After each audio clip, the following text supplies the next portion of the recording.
say, I no fit see evil like this. Make I keep quiet. That means the blood of this boy where they involved go also cry on me. So I no go shut up. I will not shut up on this. Hello guys, you're welcome back to my channel. If today is your first time of coming across my channel, please do me well, subscribe to my channel and drop your own opinion in this particular issue.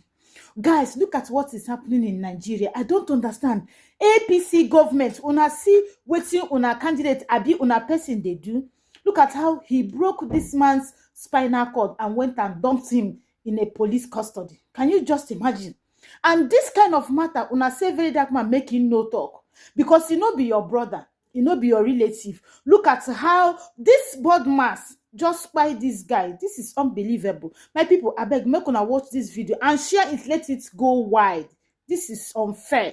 We are one Nigeria, for crying out loud. Just look at. So I usually don't say you should share my video, but you see this particular video, I want it to go far and wide so that the world will know what is happening. Now, this person on my screen, his name is Bodmas Prince Kemepade. He's a very influential person in the Niger Delta region. When I mean influential, very, very influential. His influence covers Port Harcourt, Bayelsa, because he stays in Bayelsa and he has a temple in Bayelsa. His influence covers Port Harcourt, Bayelsa, and Delta State. He's very influential down to politics, money. He's so influential that if he overrides the police, he overrides the civil defense, and nobody talks to him because of his money and his influence. So, as you can see, Apostle Bodmas Prince Kemepadi, chairman, Izon Cultural Heritage Center. He also has a temple. As you can see, his temple is called Temple of Woyin, his own cultural heritage. And he's also a member of the APC. Join the APC party membership so you know the kind of influence he has. His influence goes so deep. The police, he has influence in the police, he has influence in the military, he has influence with the civil defense. Now, this matter I'm about to put out there, they've all called me. A lot of people have called me that I should not talk about this.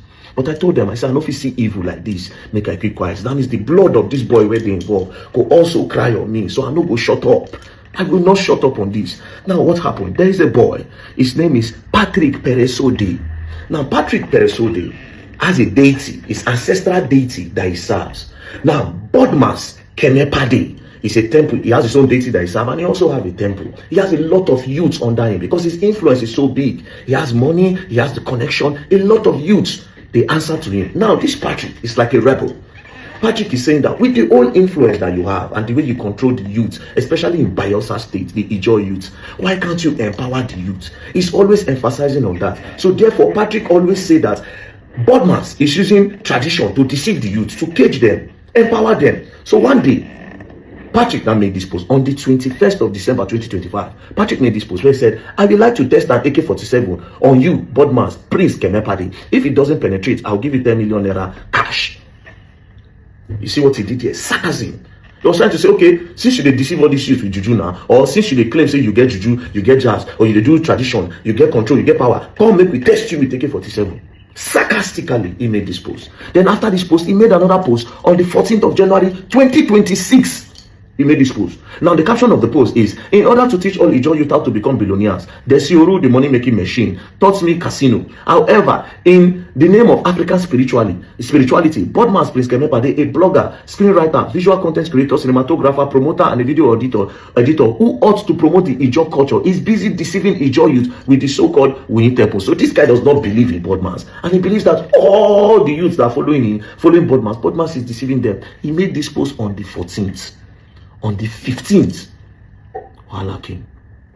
On the 15th, it is said, the eyewitness said this, and I spoke to the sister this morning, according to what she told me. She said on the 15th that Bodmas went to the area with 2 cars and a lot of boys. He went to the area where Patrick Peresode lives. And then when he got to the area, he started asking around, who knows the house of Patrick? But people didn't want to talk. That was how we now went straight to this guy. The name of this guy is Onyetari Agusi. Onyetari is the chief priest of the area.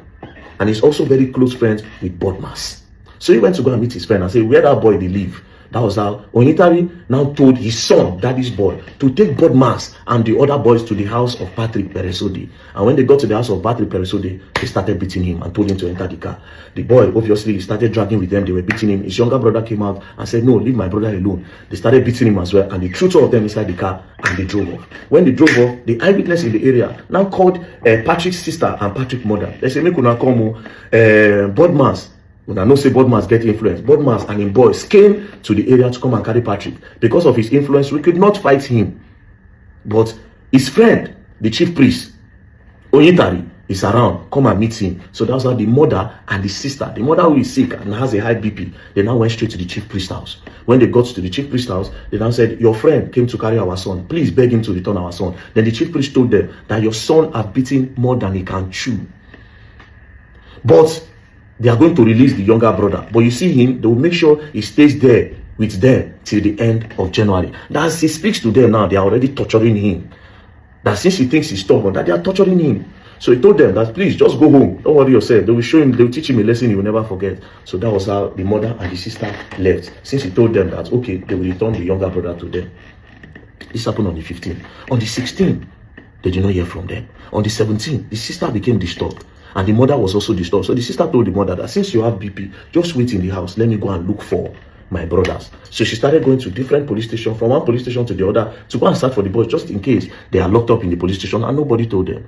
Then God so kind, she got to the police station close behind sports complex. It's called Poor Father in Bayelsa State. When she got there, she made entry, she wrote her name, she said this is the people she's looking for, she dropped her phone, and then they now called their names. God so kind, they now answered.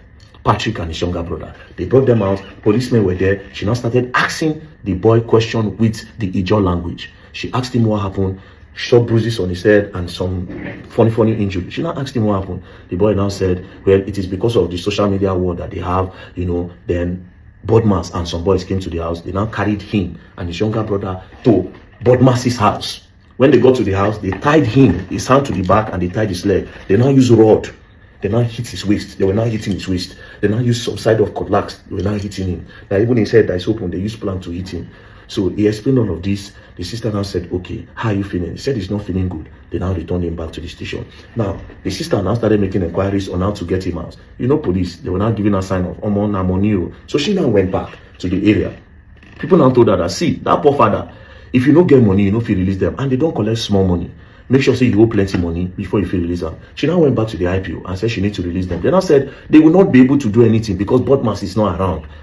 That it is Bodmas that brought them. That Bodmas is not around. Now, the brother now also told her that it was during early hours of the 16th that Bodmas took them to the station. After he had tortured them, that was when he now took them to the station to go and drop them there. Anyways, so the lady went back to start looking for money. Eventually, on the 17th, she don't see money. On the 17th, she don't see money. On the 18th, she don't see money. On the 19th, somebody now gave her a loan of 100,000. But they still told her that this 100,000 naira will not be enough. While she was still going everywhere to look for money, on the 20th, at about 3:45 p.m., the IPO of the case now called her and said, where are you? She said she's not around. He said, come, anywhere you are, leave what you are doing, come and carry your brother. She said, yeah, okay, but I'm not around. I said, just send anybody or just come and carry your brother. So that was how she now rushed to the police station area. But one of their uncle have already gone to carry the boy. When they carried the boy was not standing properly. He could not talk. He know if he talk again, he was just looking at them like Mumu. So immediately, I don't want to miss it. Immediately, they rushed the boy to General Hospital Amasoma. When they got to General Hospital Amasoma, when the hospital saw the condition of the boy, they immediately referred them to Teaching Hospital Okolobri.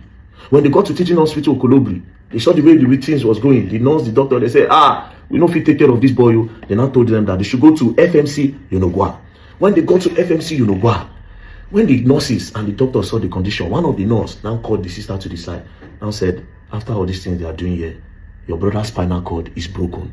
If you notice, even when we held his neck, it's only when we hold his neck that he stands. Immediately we take out his neck will just go back. His neck bones have also been broken. So like this, his spinal cord is gone. They have to go and do a spinal cord injury, surgery. So when they told them that they need to go and do a spinal cord surgery, the lady said, spinal cord surgery is usually expensive. We did not know that it has gotten to this. It's expensive. They now said, I've given you the hint I want to give you. Take this boy to UPTH Port Harcourt for the surgery. They were still running around trying to think, okay, what do they do? Now, in one of those days where they took them to the hospital, this is one of the scenes from the hospital. Bodmas. Yes, no, Bodmas now.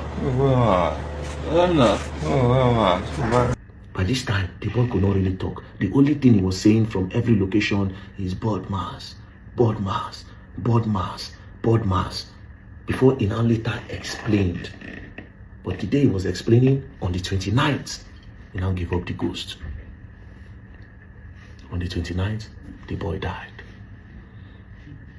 Neck broken, spinal cord broken, bones broken. There are different marks all over the boy's body. Now this kind of matter una say make I keep quiet for. Now this kind of matter una they call me say make I no talk. Una know they fear God. Now this kind of matter una say una won't use connection cover. I know say the man get money, get connection. He's very connected, politics and everything. But anybody in this country, be it police, be it anybody, if you will collect money to keep quiet on this kind of matter, it will never be well with you and your generation. If you go collect money shut up for this kind of matter, it no go be well for you and your generation. And this kind of matter, I won't shut up for.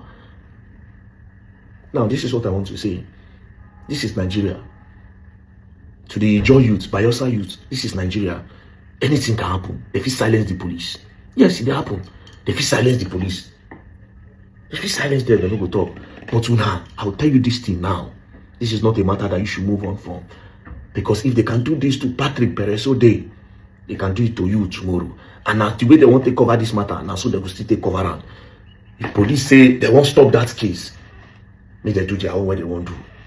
But for that land, this Bodmas guy, he know if you come that kind of place, can't stay again. Wanna no let them stay for there again. For what? Social media talk? The boy gave AK-47 when he won't take shoot you because he say, make you come, make they test you. Nobody say he say I go down. Then he said you are deceiving the youth. So what? Now you carry the boy, tie him like goats, tie him leg, tie him hand, use rod, they knock him for waist, break his neck, then go carry him body go down for police station. Bodmas. Yes, no, Bodmas now. To the Commissioner of Police, Bayelsa State, and to the Inspector General of Police, Kayode Egbetoku, it's possible that they will die this matter down, but we expect justice. Because this is Nigeria. I don't even have confidence in you guys anymore, to be very honest. Anything is possible. But the one way we say, I will talk now. The Bayelsa youths, either man no near that town again. This is how you make a statement. If you let this one go, they go do to another person tomorrow. They say the man don't run. Bodmas, Prince Kemepadi. They say no run now in the Delta State. Delta State is your youths. No let this man work out on our side.